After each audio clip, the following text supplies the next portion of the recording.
Hello, good evening. Welcome. This is QTV News. I am Mudu Gajaga and thanks for joining us.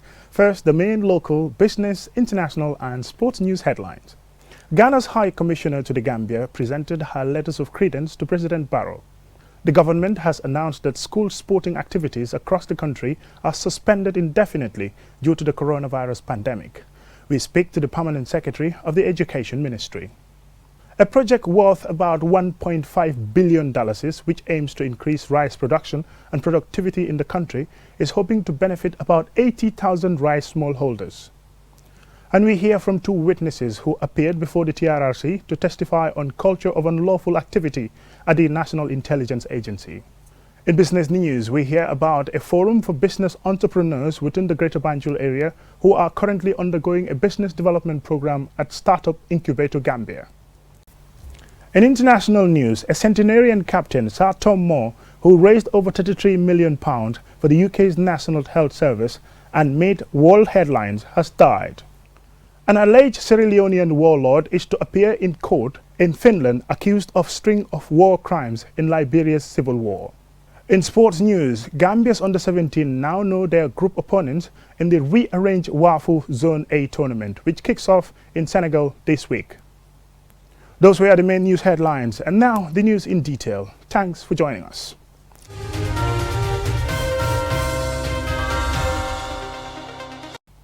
Welcome and thanks for joining us. This is QTV News. President Barrow on Wednesday received at the State House Mrs. Gloria Poku, the new Ghana's High Commissioner to the Gambia. High Commissioner Poku was at the presidency to present her letters of credentials. She will be based in Dakar, Senegal. Aliou Cisse was there and has more in this story.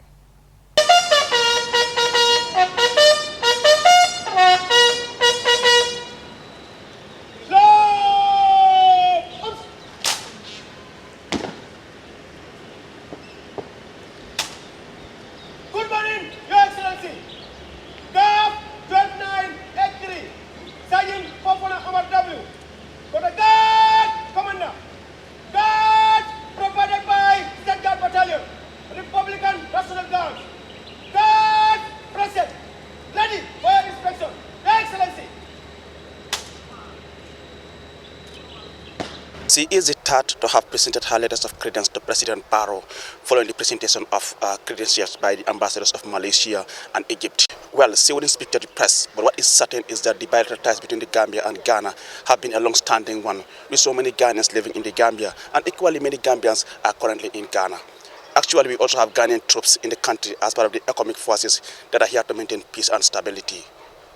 Reporting for QTV News from the State House in Banjul, I am Aliou Cisse. Sporting activities in schools across the country are suspended indefinitely due to the coronavirus pandemic. In an interview with QTV, the Permanent Secretary at the Ministry of Basic and Secondary Education, Luis Moses Gomez, says the decision was based on expert advice. I spoke to him earlier and this is the report. A letter from the Office of the President addressed to the Ministry of Basic and Secondary Education has indicated a temporary suspension of all sporting activities in schools across the country to prevent the spread of COVID-19 based on health experts' advice. Sports is part of school activities, and many schools were in the final stages of preparing for their annual inter-house games. The move by authorities means both the school inter-house and inter-schools will not go ahead. When this second wave came in and there was a lot of health concern, what we decided to do was to write to the Ministry of Health, since the pandemic is a health issue and health matter. We wrote to them to seek their advice. And the advice we got from them is to suspend all sporting activities. That's the advice we got to them until further notice. Although sports is part of school's curriculum, P.S. Mendy says the decision was taken to prevent further spread of the COVID-19 in schools and that sporting activities in schools attract crowds. Yes, this is part of our curriculum, but however, since the lives of the students are concerned here, I think it's to the interest of the sector that we put this on a halt for now until we get further guidance on it. That's the reason why the schools sports is halted till further decisions are made on the matter. The COVID-19 pandemic led to closure of schools for more than 6 months in 2020.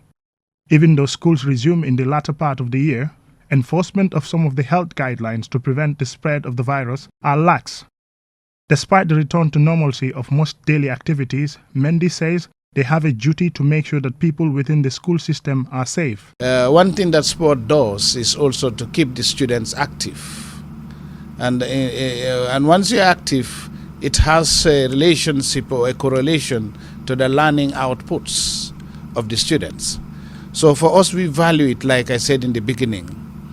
But as a sector, we are more concerned with the responsibility that is entrusted to us, and that is the welfare and the well-being of our students. Yes, there might be some sports going on in the country, but that does not really concern us much as such. In the face of the pandemic, especially with an imminent second wave, suspending school sport might not be a popular decision. Some argue that it is not necessary, while others say prevention is better than cure. About 80,000 rice smallholders in the Gambia are targeted to benefit from a project worth about $1.5 billion, which aims to increase rice production and productivity in the country. This initiative will be implemented through the Regional Rice Value Chain Development Project funded by the Gambia government and its donor partners. Mamadou Lamin Choi has the rest of the details. Rice, a basic commodity for most of us in the Gambia, has for so long remained our country's staple food. Undoubtedly, it tops the daily shopping list of more than 80% of households for a country with an average per capita consumption of about 117 kilograms of rice. That figure puts us among the ranks of being one of the largest consumers of the commodity, far in excess of the world average of 56.9 kilograms per capita. Amidst a heavy dependence and increasing demand for the staple food, the Gambia imports 84% of the 215 metric tons required for its population, a situation the PS for the Agri Ministry finds unacceptable. I guess in 2017 alone, the Gambia spent nothing less than $84 million on the importation of rice. As we stand, we import 81% of the rice we consume in this country. And this is unacceptable for a country that is divided by River Gambia, with 75% of it fresh water. To bring solutions to this problem, the Gambia is launching a multi-million dollars project called the Regional Rice Value Chain Development Project, jointly funded by the Islamic Development Bank, the Arab Bank for Development in Africa, and the Gambia government. The main objective of this Regional Rice Value Chain Development Program that was launched by the President of the Islamic Development Bank was specifically to contribute to reduce the import bill for rice and to enhance economic growth through improved production, processing, and marketing, as well as enhancing private sector participation. The Gambia's current smallholder rice paddy yield is between 1 to 2 tons per hectare. One of the targets of the project is to raise rice paddy yields to 4 to 5 tons per hectare. The Rice Production and Productivity Project is planned to be implemented in tidal and pump irrigation at both the Central River region and the Upper River region. 4 villages in Nyani and 3 villages in Sami and in CRR North will benefit from the project, as well as Pachar in Lower Fladu in CRR South. 7 villages in URR will also benefit, and a total of 3,265 hectares will be developed. The project is to be implemented in 5 components, namely rice production and productivity, strengthening links to markets, policy and institutional support, and project management and coordination, development in storage and processing, providing financial resources to smallholder farmers, and market infrastructure are among the planned results of these components. Specific objectives are to 1. Support government's effort to substantially increase the production and the productivity of rice using the private sector value chain-led approach. 2. Increase smallholder farmers' income and reduce poverty and food insecurity, and improve livelihood of the rural population. From 1997 to 2010, donors had funded at least 3 similar projects for rice production and productivity in the Gambia. However, this has not translated into realities given the fluctuating and substantial increase in rice imports in recent years, since 1971 to date. Unsurprisingly, in 2019, the country imported rice worth more than $2.5 billion. Mahmoud Lamin, Qtv News. Financial journalists have a responsibility to report and scrutinize government and non-government financial bodies. Capacity building is key in achieving this. The network of financial and tax reporters held a day media dialogue on tax compliance. Jennifer Sonko has more. The Public-Private Partnership Media Dialogue on Tax Compliance is part of a series of activities for the network of financial and tax reporters to embark on. Tax compliance involves being aware of and observing the state and international tax laws and requirements set forth by government officials and other taxing authorities. The network of financial and tax reporters, aside from holding government and institutions accountable, have a responsibility to educate the public on paying taxes and other duties.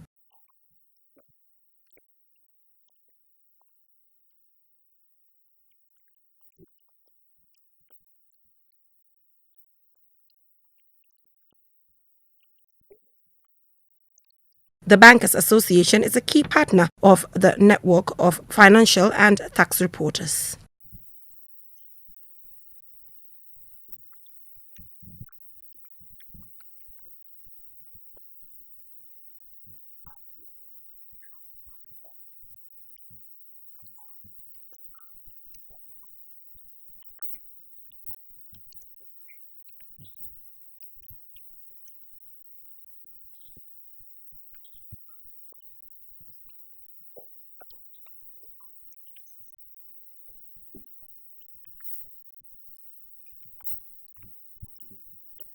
Financial journalists sometimes act more as providers of information for investors instead of referring to a wider public interest from it, thereby making them less effective in their watchdog role.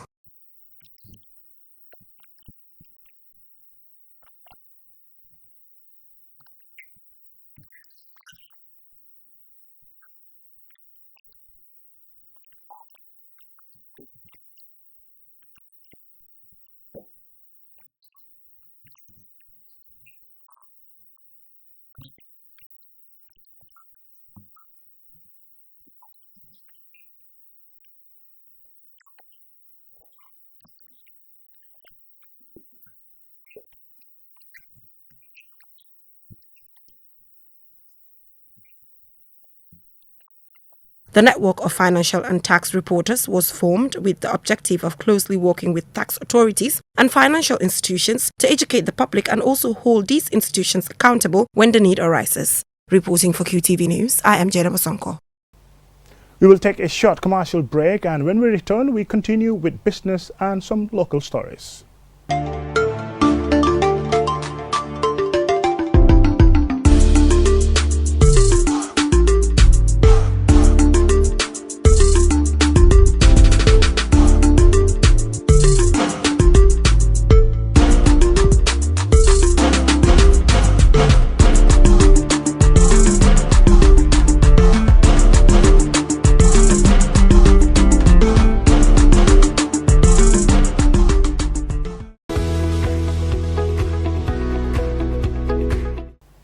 Welcome back and thanks for joining us. This is QTV News. In business news, sometimes all entrepreneurs need is someone to believe in them. With this as an objective, Startup Incubator Gambia, in partnership with the German Agency for International Cooperation GIZ Gambia, today organize a forum for business entrepreneurs within the Greater Banjul area who are currently undergoing a business development program at Startup Incubator Gambia. Loli M. Camara reports.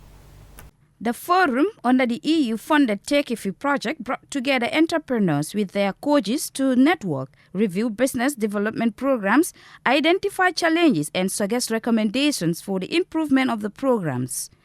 The objective is to produce successful entrepreneurs that will complete the program and be financially viable and independent. Sally Diba, the business support coordinator at Startup Incubator, says the session is a quarterly event to get feedback from entrepreneurs and their trainers.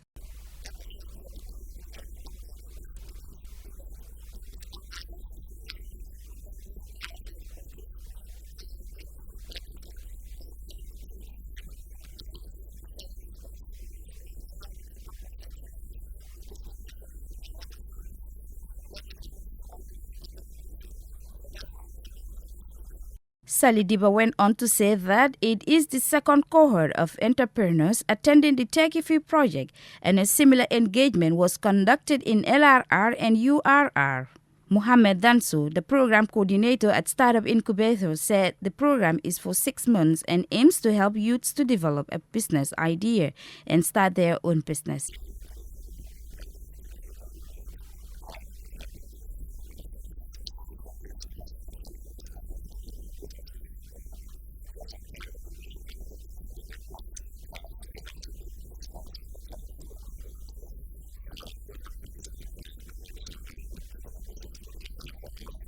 Mariama Danso, a client at Startup Incubator, said she is one of the lucky ones and was able to do better because of the guidance and coaching she received.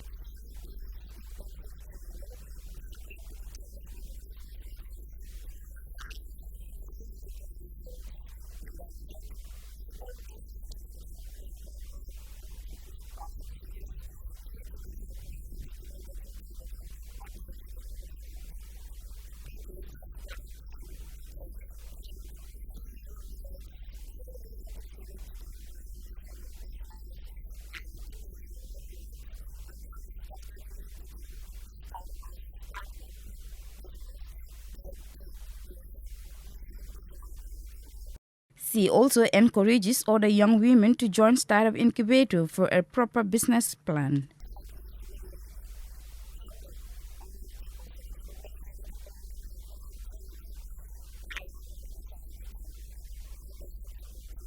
Sigajane, a trainer coach at Startup Incubator, states the importance of this session.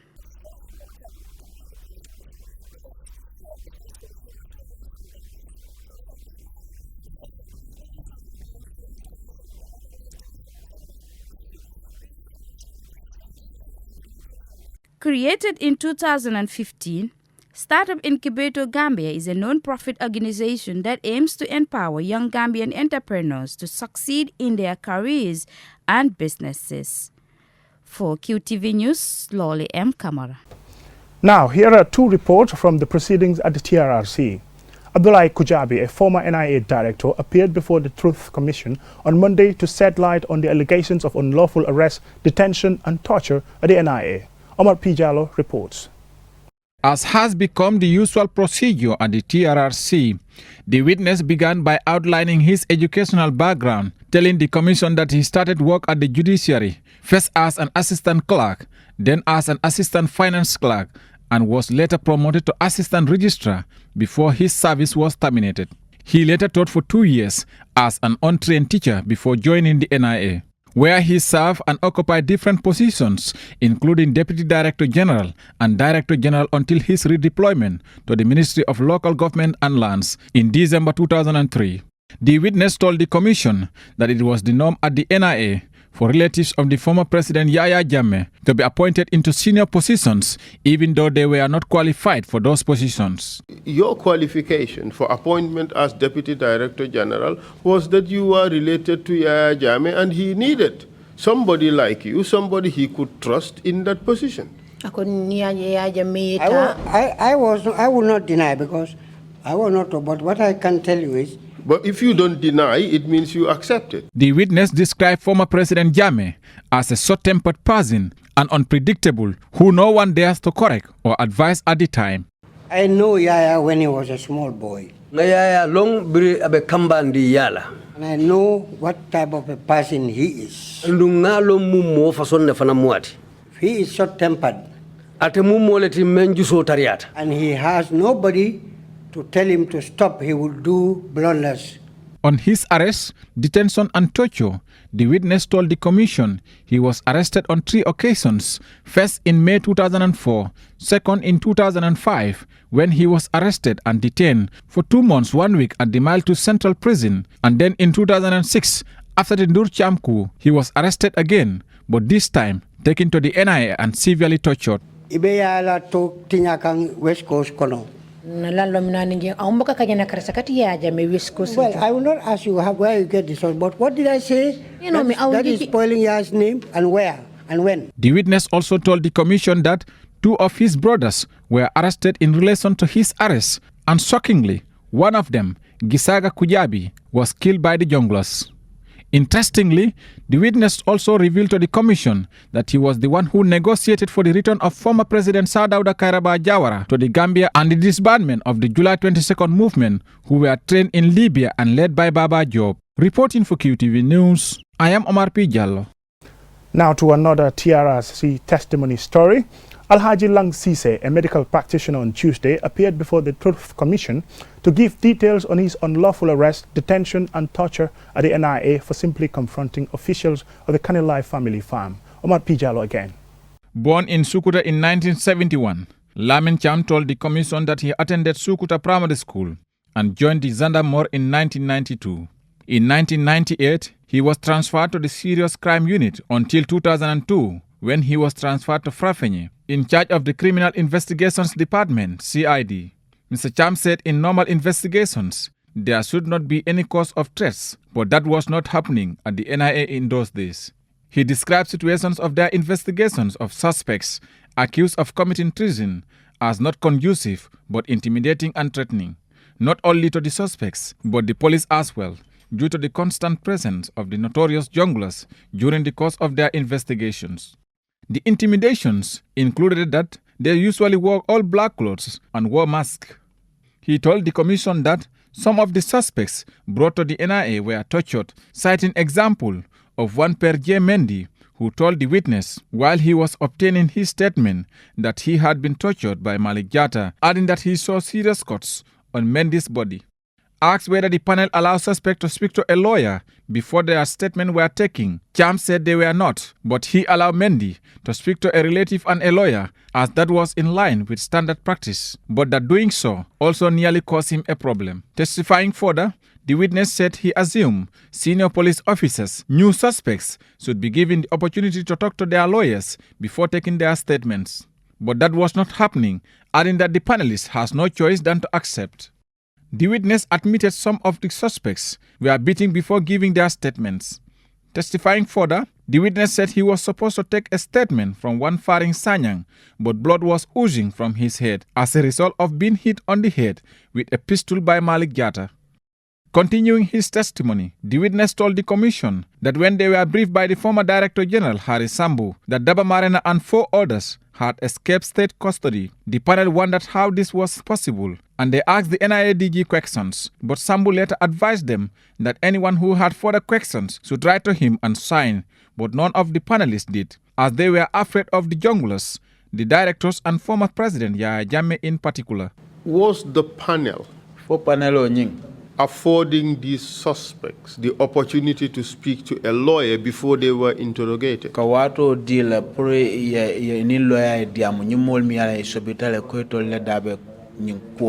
The panel, no. Giving evidence on Langtombong Tamba's treason trial in 2009, the witness said there were 17 panel members and that Mr. Ibrahim Amare, who was the principal witness, was tortured before he gave his evidence in the case. ASP Cham confirmed that Mare was brutalized before he served as a principal witness in the trial of Langtombong Tamba and others. Lead counsel Issa Fall asked whether the investigation's report stated that Mare was beaten before he served as a witness. Cham said the report were usually written by the NIA, but added that it should have been in the report. But at the time, no one dares to do so. On the issue of manufacturing evidence, Counsel Fall told him that beating Mare was a clear indication that they manufactured evidence from him because they were not happy with what he initially said. Cham said he felt very bad and if he could have stopped it, he would have done so. He said this was happening at the NIA and he felt let down by his superiors. These treason cases, the question comes back. Who were you afraid of? We were afraid of the government of the day. On the issue of the West African migrants, whom many believe were illegal migrants trying to get to Europe, Cham said the Ghanaians were intercepted at Barra when they received complaints from Barra that they were seeing unknown people there, and as a result, they were arrested by the police there.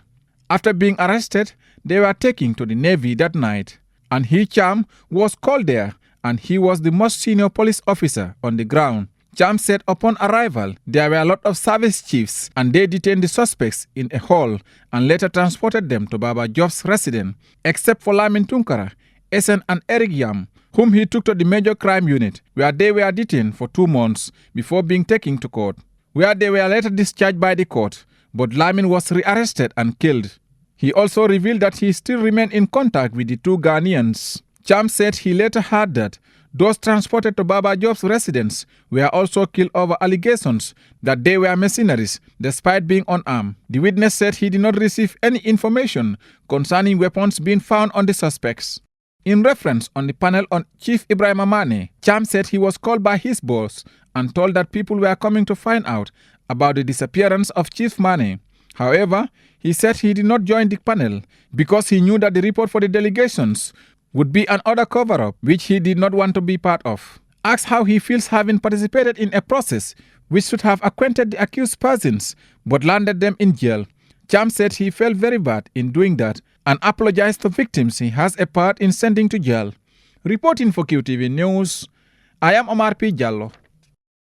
We will take another short commercial break, and when we return, we'll continue with more international stories and sports news. Buy your QCell credit using your QMoney account without any hassle. Cash in any amount starting from $10 and enjoy the amazing services QMoney has to offer. With QMoney, life is easy. Visit your nearest QMoney agent to cash in or call customer care on 133. Don't forget to wash your hands with soap after handling cash. QMoney, Sunyu Kalpe. We innovate, others follow. Do you know with QMoney, you can buy cash power up to $5,000? Oh yes! Just cash into your QMoney account and start buying. Say bye-bye to long queues when it comes to buying cash power. With QMoney, life is easy. Visit your nearest QMoney agent to cash in or call customer care on 133 for more info. Don't forget to wash your hands with soap after handling cash. QMoney, Sunyu Kalpe. We innovate, others follow.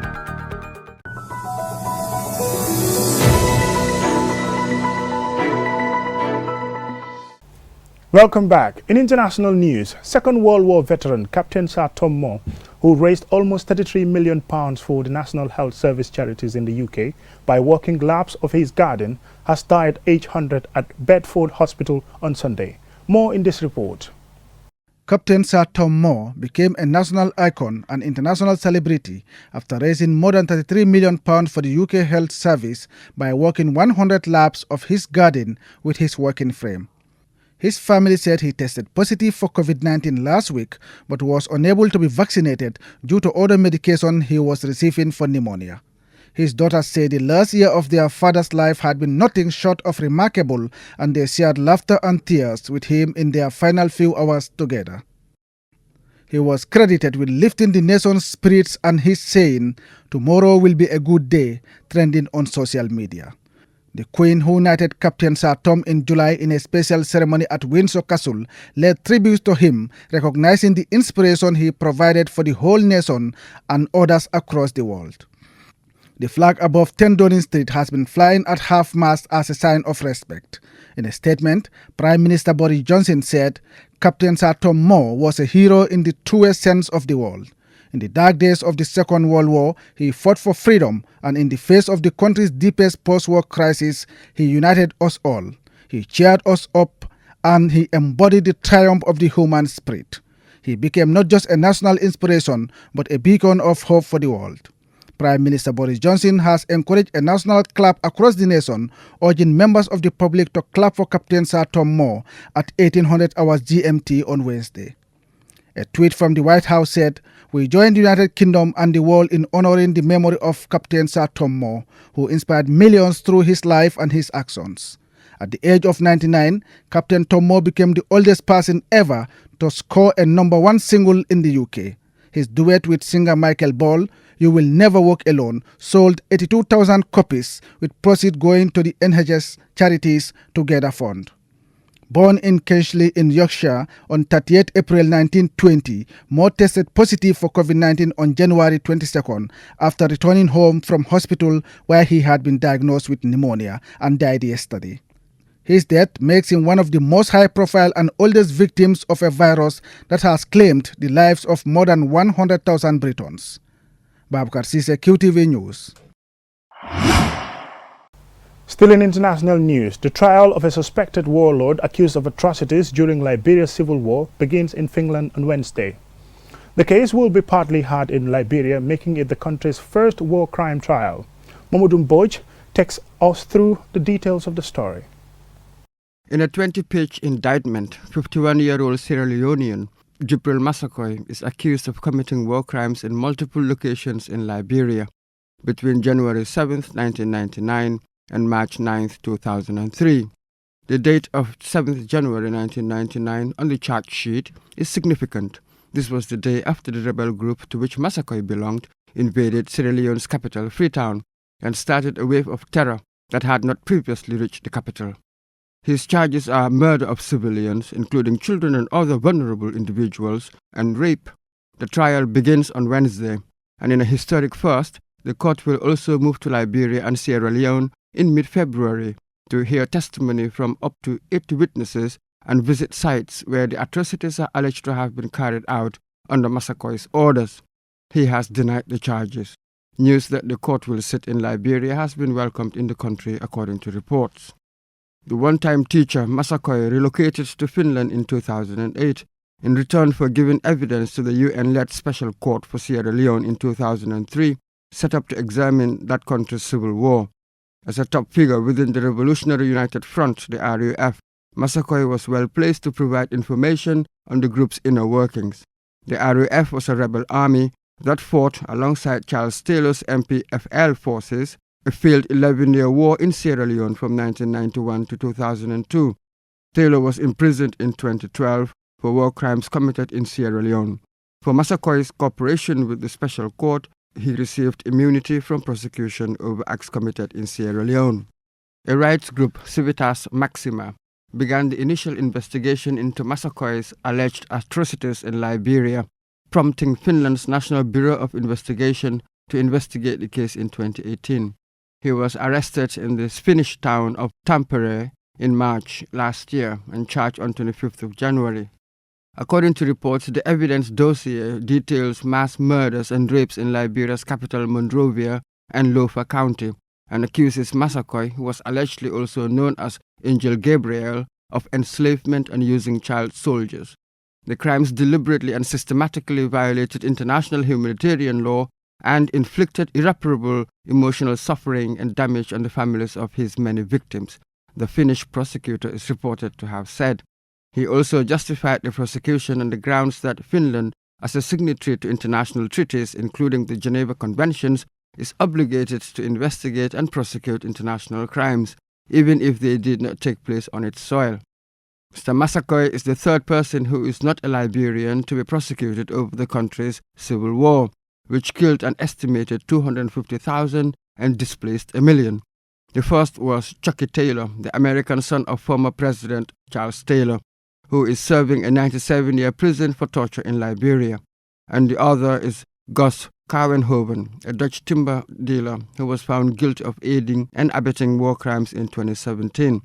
And currently prosecutions are underway against alleged warlords Aliou Kosia in Switzerland and Kunti Kamara in France. The case against Massaquoi is exceptional in Finland, but not the only one of its kind. 2 Iraqi brothers recently stood trial for war crimes and other offenses allegedly committed in Iraq. They were cleared of the charges due to insufficient evidence. The principle of universal jurisdiction, the idea that a national court may prosecute individuals for serious crimes against international law, even if the crimes were not committed on its territory, has always provoked controversy since its codification in an international treaty half a century ago in the 1949 Geneva Conventions. 2 Gambian citizens are currently caught in its net for human rights violations. Former Minister of Interior Ousmane Sonko is currently in pre-trial detention in Switzerland as the authorities investigate his case. A Swiss NGO, Trial International, filed a complaint against him for human rights violations. Michael Sankoria, an alleged former member of Jammeh's death squad, the Junglers, was indicted in the U.S. on 11th of June last year on torture charges. Human rights groups hail universal jurisdiction as a crucial tool by which victims of grave international crimes can obtain redress, and its application reduces the existence of safe havens where a person responsible for grave crimes such as war crimes, crimes against humanity and genocide could enjoy impunity. However, its critics say the principle is only selectively applied to the weaker suspects, the soft targets, where the suspects from powerful nations will somehow avoid prosecution. U.S. forces and the CIA are alleged to have carried out unlawful killings and torture both in Afghanistan and through the secret rendition of terrorist suspects to a number of European countries. But to date, no perpetrator has been punished. In Massakoy's case, prosecutors are calling for a life sentence. A verdict is expected later this year. For QTV News, I am Mamadou Mbouch.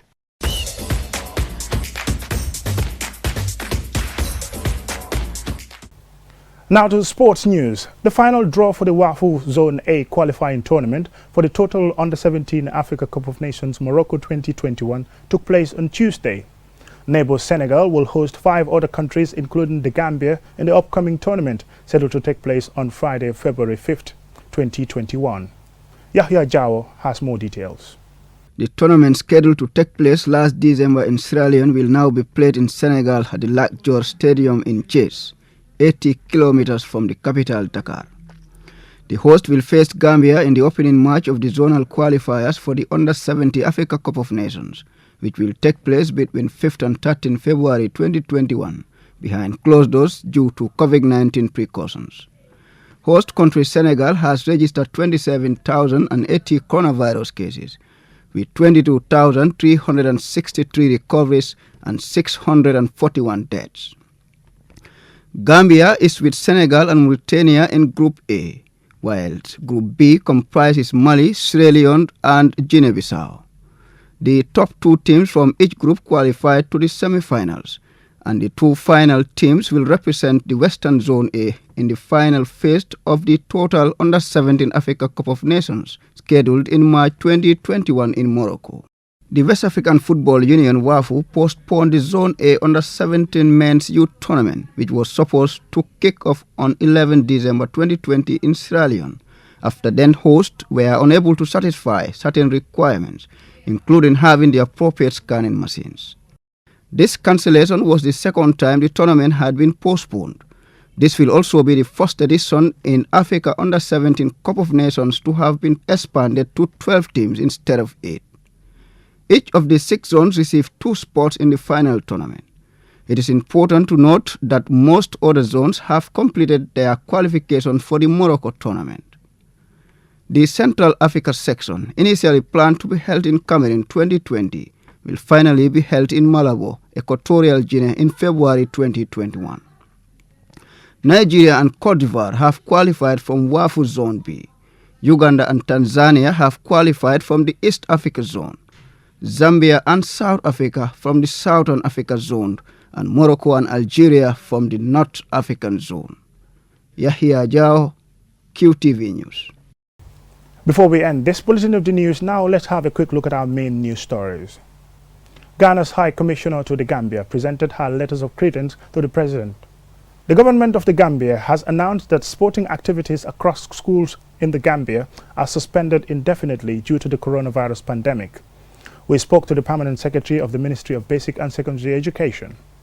A project worth about $1.5 billion, which aims to increase rice production and productivity in the country, is hoping to benefit about 80,000 rice smallholders.